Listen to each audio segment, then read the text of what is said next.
Hi, y'all. I'm Allison. Today we're going to finish From Below by Darcy Coates. I'm so excited and so terrified to find out how this book is going to end. It's been a long read through, and the tension has just been building and building. Last time was terrifying, so I can't even imagine what we're in store for with the conclusion on this book. Now, before we go any further, we need to make sure that you are in the right spot. Either you have already read to the end of the book and you're just going to sit back and watch me flip out, or you can read along with me. So if you're going to be reading along with me, then you should have found our magical paragraph from our last one, and that was something shifted above the ship. That was 85% of the way through the book on page 400 in the paperback. So provided that you are there, then you are in the right spot. If not, then backtrack a couple of stops to make sure that you are in the right place, because I don't want to ruin it. This book is phenomenal, and I am terrified to continue, but I can't wait. I'm hoping I get all of my answers today. So I hope there's not going to be any plot holes. Now, before we start, let's, take the temperature in the room, see what everybody was thinking. And y'all caught something that I completely missed.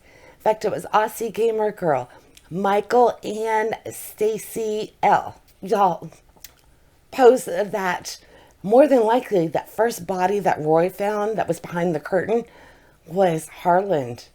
And I completely missed that.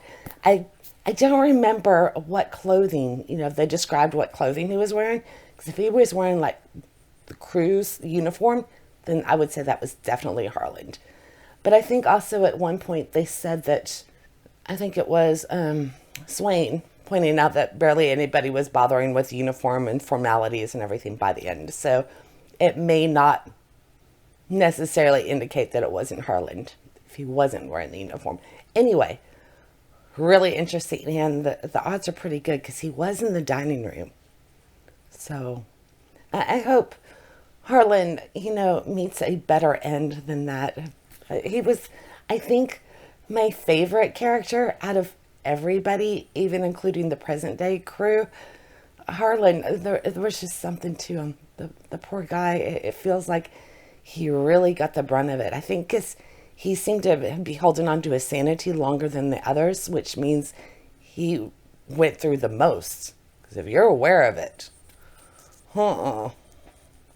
the whole thing is just beyond terrifying. I love the premise of this book with the oxygen, bringing them back to life. Love it. Let me see, what else was there? I know there was another point I wanted to. It was Stacy S. She was like, wait a minute, there's only 3 extra oxygen tanks down there. So she's wondering who it is that's going to be left behind, because there's not going to be air for everybody else to surface. Because Roy's going up with 1, so that leaves 2 more.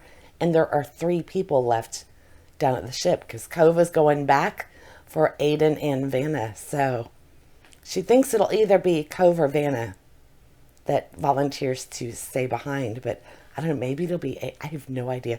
I'm still looking for that magical solution where everybody gets out. So what if Hesty decides to go back down and she brings extra air tanks for everybody? Then they all can make it up. It could happen, right? I don't know. I want to know about that piece of fabric that Aiden got. And I want to know what Devereaux is up to. And if Roy and Aiden or anybody else is in on, there's just so many open questions. And where did all of this come from to begin with? We still don't know what the origin of it was. And is this documentary going to be made? What's going to happen at the end result? Is the world going to find out about the ship, or is the ship going to make sure that all of the footage is destroyed and everything? They are having a lot of electrical problems. I don't know. So many answers. Okay. Only way to find out is if I go in there and start reading. So let's shift rooms, get comfy, and find out what the conclusion for From Below is. So excited and terrified. But that's okay. That's what you want in a horror book, right? And it is the middle of the day. I'm safe. I won't be like Carol reading tonight and walking home after dog sitting. We're rooting for you, Carol. You'll get home. Just avoid any big puddles. All right, let's move. In case they don't join us today, here is where Finley and Lily are hanging out. They are basking in the sun. My shadow, sorry. There they are, 2 peas in a pod. Okay, so yesterday Carol noticed the lack of Finley, and I think the little stinker was resting up. He was taking his morning nap because I was filming a little bit earlier normal than yesterday. Because later in the day, he set Lily up for a fall. He got into the kitchen sink, scooped out the little food stopper, you know, the drain stopper. I was looking for it and I can't find it. It's around here somewhere. And we found part of it on the floor. So my daughter and I are like, what in the world is this? And we're looking around trying to figure it out because it's obvious one of the animals had gotten it. And then after we're searching everywhere, we discovered Lily sitting on the couch happily eating away at something. So she had to pry the rubber stopper off of this metal ring and eaten the little bowl that was to wrap all the food before it could go down your drain. So we had to take Lily up to the doggy hospital last night, and she had to get a shot to make her throw it up, and it was quite the eventful evening. She seems to be okay. We think she chewed it up into little pieces. Most of it came up, but not necessarily all of it. So I'm watching her to make sure that she's not blocked or anything like that. And it's just like, are you kidding me? So we did have our own scare last night, and Lily was like, oh, what in the world? As far as she knew, you know, she was having her best day. She got something to chew on from the sink, from the kitchen. And then next thing she knows, she's being put in the car and off to the vet where they make her sick, and then we bring her home and she goes to bed. So she's kind of chilling this morning. I don't know if she's going to come near me or not. Those two seem to be just hanging out in the dining room, as you can see. So we will see. I have a feeling Lily's going to be quite low-key today. She just doesn't realize it was Finley's fault. You know, those two, I swear, that cat causes more trouble than y'all can imagine. We have to hide food. Like when we cook, as soon as you're done cooking, you got to hide it after you dish out on plates, because otherwise he'll go up there and eat it. So, you know, you could use the microwave and you might find something hidden in there. We have to hide things in the oven. It's pandemonium. He makes sure that my kitchen is clean at all times. So anyway, all of that aside, let's get into the book and find out what's going to happen today. I really want to know about this piece of fabric. It's driving me up a wall, not knowing. So I better get an answer today, which I'm sure I will. That's too big of a plot hole that will have to be addressed. And I want to know about Vanna's journal. I want to know what was said to justify that or to make it a non-issue. Oh, I thought she might hide from me, but I sense I'm wrong because I hear. There she is. We were talking about you. So Lily's fine. She's just a little sleepy. She's just chilling today. Right, girl? So I have to watch for her whining and lack of appetite, being lethargic and stuff. And so far, she ran into the kitchen this morning for her breakfast, ran around outside, and no whining at all. She slept really good, so she's fine. Little stinker. Okay, let's get into this. Let's see, where was it? Roy is supposed to be going to the surface. Cove decided to go back, trying to look for Aiden and Vanna. And Aiden and Vanna are, you know, down. Oh, that's right. And Cove has no idea that Aiden and Vanna aren't where they're supposed to be. She thinks they're on that first level by the smoking room. She doesn't know how many layers they went down into the ship to make it down into the hold. So I hope that's not going to put Cove in a more precarious situation, looking in the wrong spot.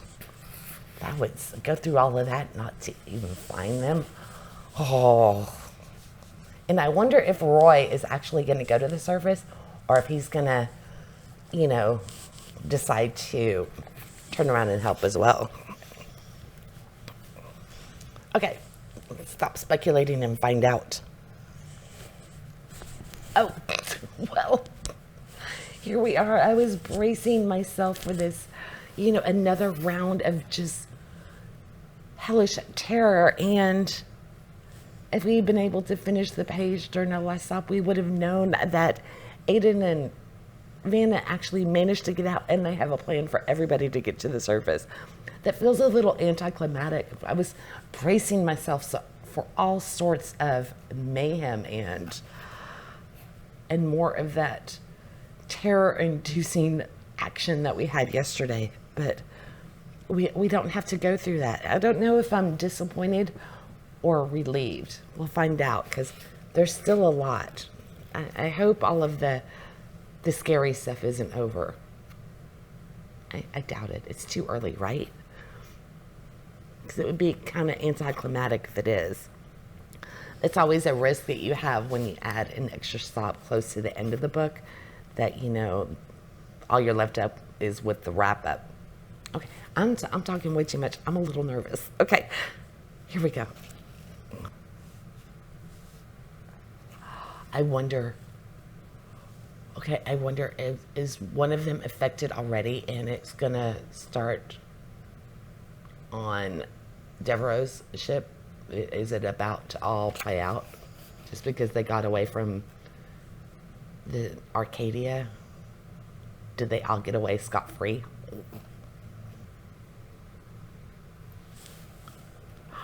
Did Aiden lose the ring for his girlfriend that he was going to propose with? He's asking if anybody had taken off a piece of jewelry when he got back up. The poor kid, he's been through hell, and if he lost the ring on top of it all, because I'm sure he can't afford to buy another one. Okay, it's the fabric. We're going to find out. And Aiden didn't give it to him on the sly. He just openly said, here's what you asked for, in front of everybody. Okay, and at least everybody knew that he was obsessed with this, so it's not like he was holding back that information. Talking about Devereaux and the Arcadia. And neurotoxin in the fabric. I love how science is playing such a part in what happened down there.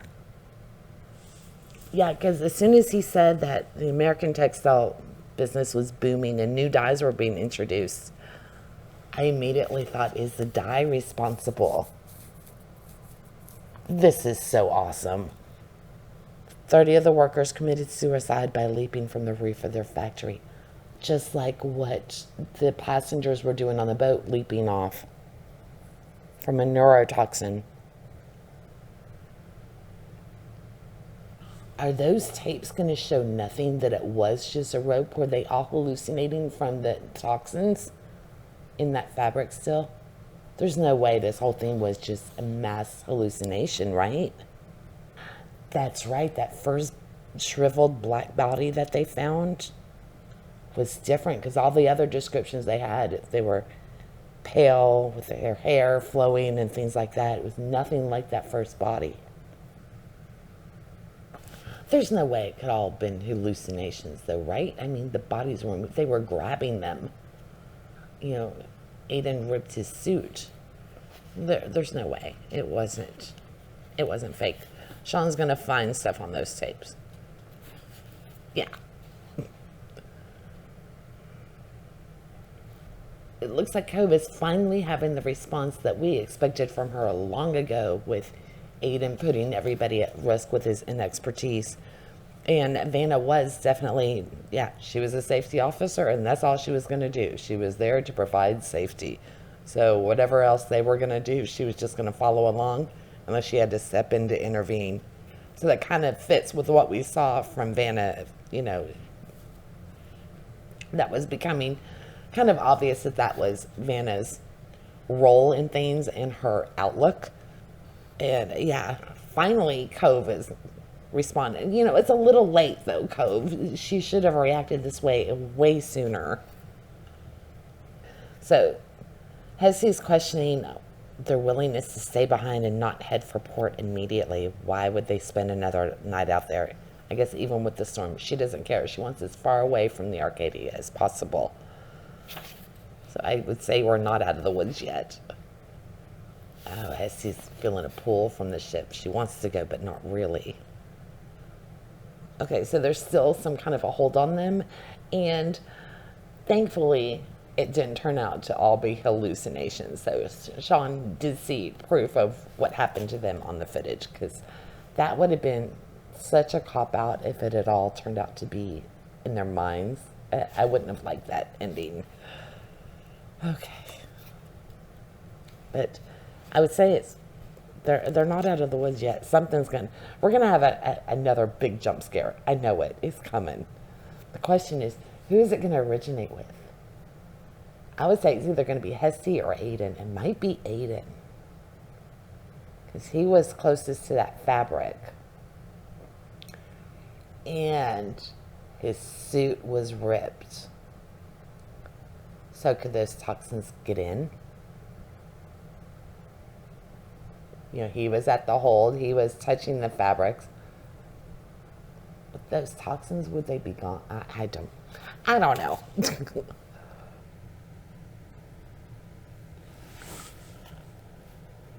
Did Aiden go back down to get the ring? He wouldn't go down by himself, would he? There's no way, right? Is he that reckless? Because his berth is empty. I'm jumping to the wrong conclusions. Surely.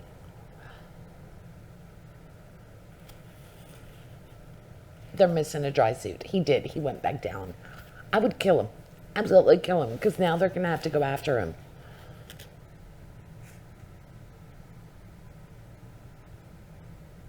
I guess at least Aiden was smart and went and looked at the footage to see where he lost the ring.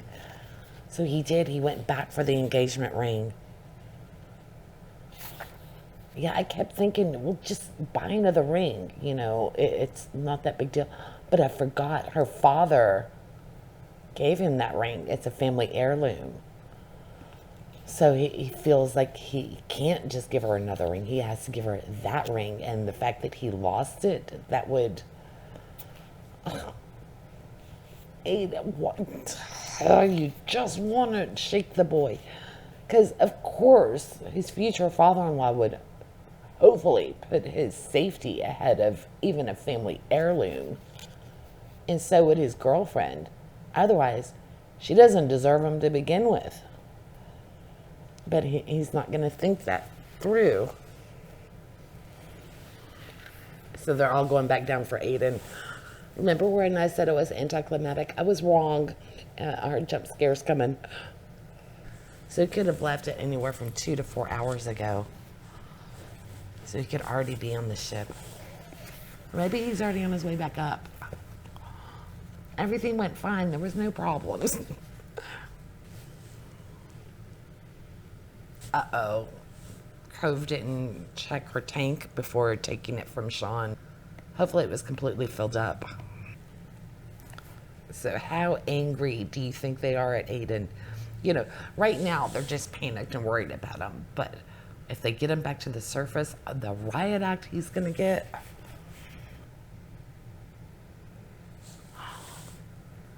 Roy killed the ROVs, so there was nothing electronic there. He wanted them to go on the dive. I bet that's what it was. He just wanted to dive. He didn't want to watch it on his screen. He took the chips out of the ROVs. Didn't they notice that? You know, sometimes their incompetence just... Yeah, so that's why Roy was so upset on the first dive. It was his fault they were all down there. Because if the robots had gone down... Actually, it wouldn't have happened because the robots wouldn't have had oxygen. So nobody would know what was going on the ship. So the bodies wouldn't have come back to life. I still want to find out about this journal, though. I want to know how that was explained away.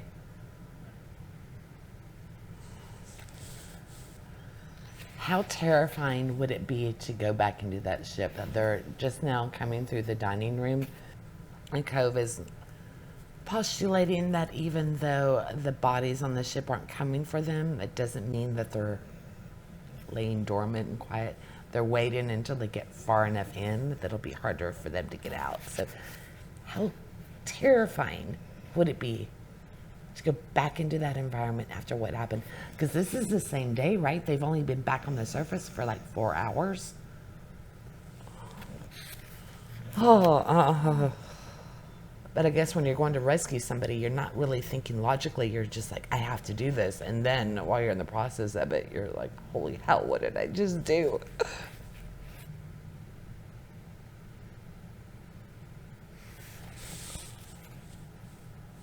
Oh, they form like a tree, and in the center is Aiden.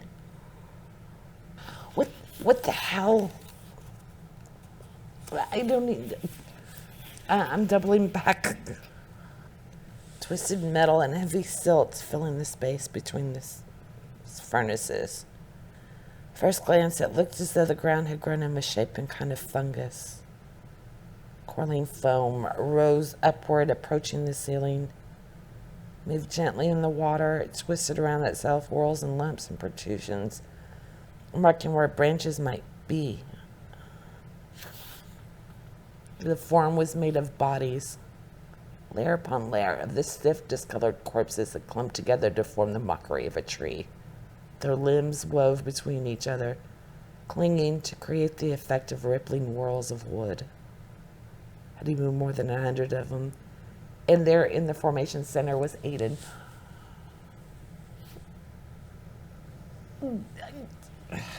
Can you, how horrifying would that be to be in the middle of that? Or has he already snapped and lost his mind? Oh my God. And again, the way she can paint a scene. Oh. Okay, it's been kind of, calm up to this point. It's just like little anticlimactic from the last time they were down there. But I have a feeling that's all about to change. So, so what's Vanna doing? Oh, is she going for the buoyancy thing? Is she going to try that trick again? She wants them to stay. Is she going to sacrifice herself for Aiden? Oh my God, the courage in Vanna to do what she just did and let herself be absorbed by the tree. But she got Aiden air. Saying, don't leave us. Oh my God.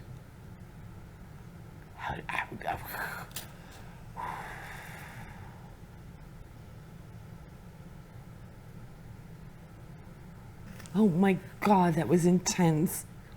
So they've gotten away from the tree, but they're not out of the woods by any means. Oh, tree woods, that was accidental. Okay. And while this is really creepy, it's not freaking me out as much as the swimming pool one. That was just, but we're not done yet. So, I don't know.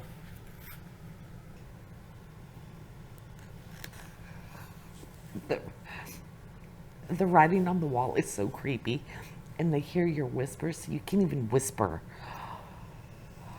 They hear everything. I don't know why, but the scene in the where are they? Are they in the mess hall? I think they're in the mess hall. Yeah, the crew mess hall. It's almost scarier than when they were getting Aiden out from the tree. I guess because there they had a task and they were actively, they put themselves in that situation and they just had to get away. So that didn't seem as terrifying as now when they're trying to get out. They're moving the furniture and they're widening the gap.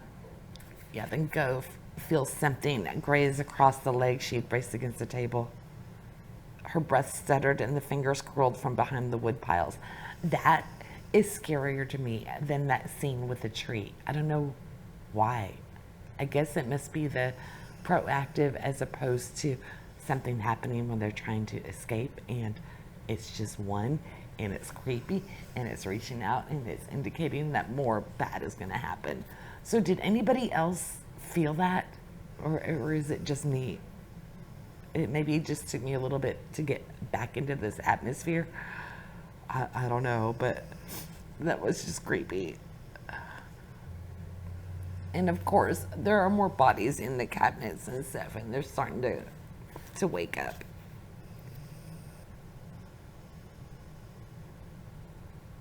Okay, so they're in the dining room. Why did the static stop all of a sudden? Because it seemed like everything was ramping up, that which tended to announce that there were more bodies about to rise, but everything stopped. You know, their static cleared and they were able to communicate. I think they lost their last light though. But they're in the dining room and they're gonna, no decompression stops until they get outside the ship. And I bet y'all were right, because they said that there was only one body in the dining room, so that had to have been Harland. Unless it was just one reanimated body in the dining room, and we're about to find a bunch more. They just turned on the glow sticks, and I was right, there wasn't just one body in there, because now there's rows of gaunt, expressionless faces poised just over her shoulder. They're just waiting. Oh my God. Oh, this is cool. I did not expect this. We're going back to the lounge the night after the first dive. So we're going to find out finally about the journal, I would assume, because that's when the journal was found. Oh, well, hello, Finley. You were missed yesterday. It is. It's about the journal. So Vanna's throat ached. The room was too loud. The lamp's electric hiss was louder than normal. And the wind, normally calming present, cut across her nerves. What was going on with Vanna? This was after the first dive. Was she already like in the thralls of the ship or something like that?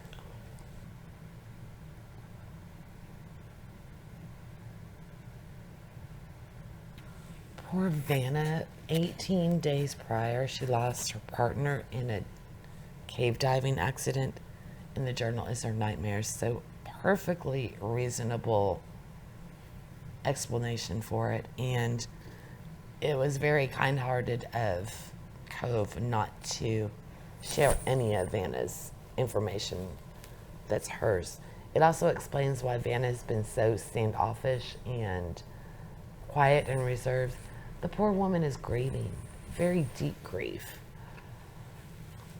So my heart goes out to her, which is also why she wasn't about to let Aiden die, not on her watch. That's why she sacrificed herself to go in there to get him air, because she wasn't able to do that for, what was her name, Abby? Oh, my heart breaks for her. It was not the explanation I was expecting, not by a long shot.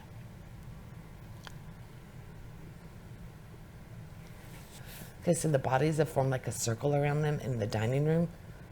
It says as if they're waiting. Are they waiting for the rebreathers? Are they waiting for more oxygen to be released?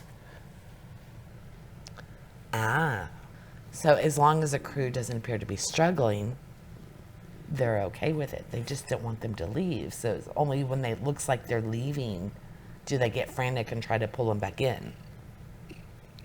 So they go slowly. Yep. Yeah, move slowly. How hard would it be to move slowly, though? Every fiber of your being would be saying, get the hell out of here and fast.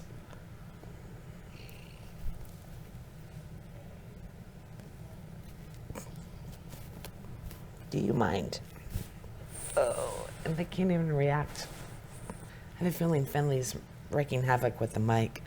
But they can't even react when the bodies bump into them and stuff. They have to stay calm. Oh, they've covered the ceiling with the dead. They're all up there. They're tangled across each other to prevent them from leaving, I would assume. So densely packed, there's no sign of the skylights behind them. So what are they supposed to do when they get up there?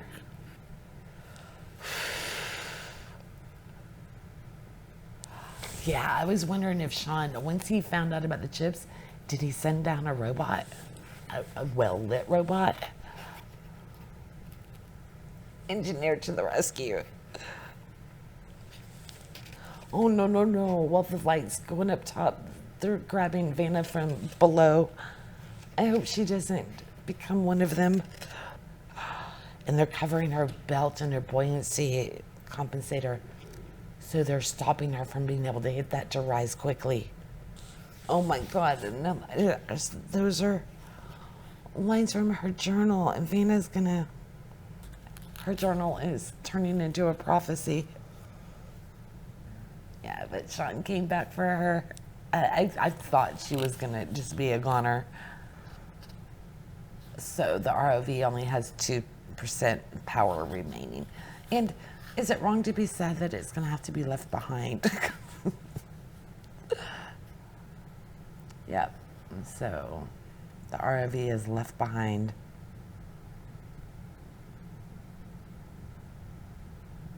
Ah, I got a little misty-eyed. I wasn't expecting that. Aiden's message with, she said yes, was just received. I think because, you know, I wrote him off as dead as soon as we knew he was going to propose.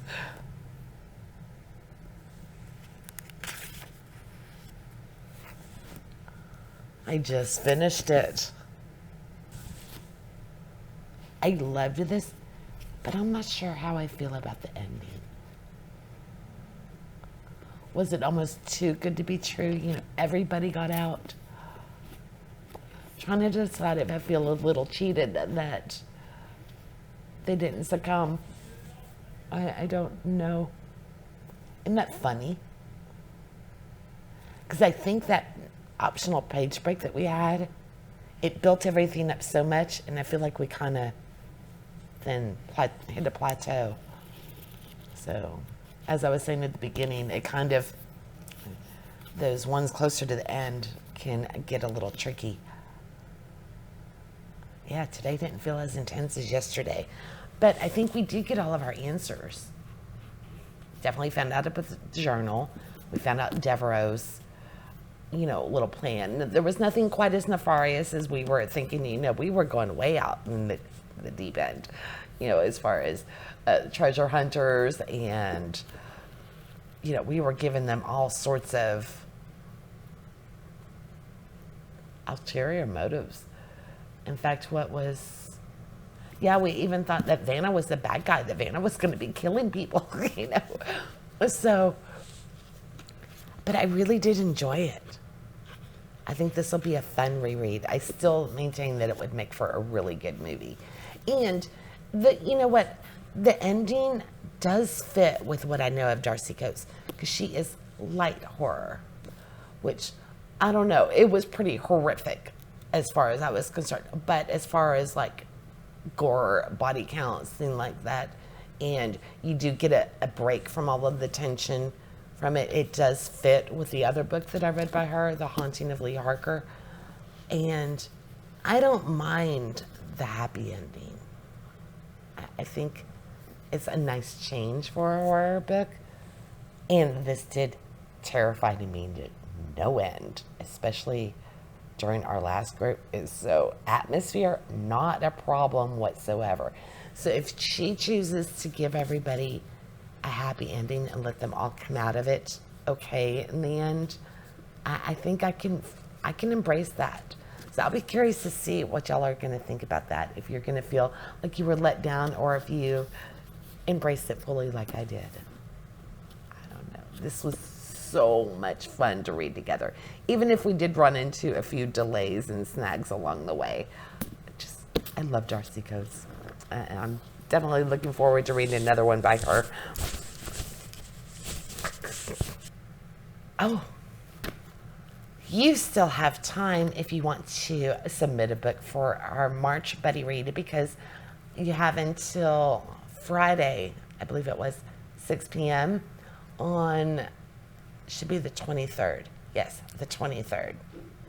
So you've got a couple of days still. There's plenty of time to get a book on there. So go and watch this video if you want to submit a book, it'll have all of the information that I need on there. But thank you, Rogue Rosie, for getting From Below on the list. I really enjoyed this, and I can't wait to find out what y'all thought about the ending. Yay or nay? Did you like it or not? I think this is going to be a 4.5 for me. I think that's where it's going to land. I'm going to think it over a little bit, and we'll find out when I do my wrap up for February. All right. I've got a lot of editing to do because this has to go up tomorrow morning. So, well, tomorrow early afternoon. I need to go. Lily says goodbye, and she will see you later. And she's okay, so don't worry about her. Okay, bye.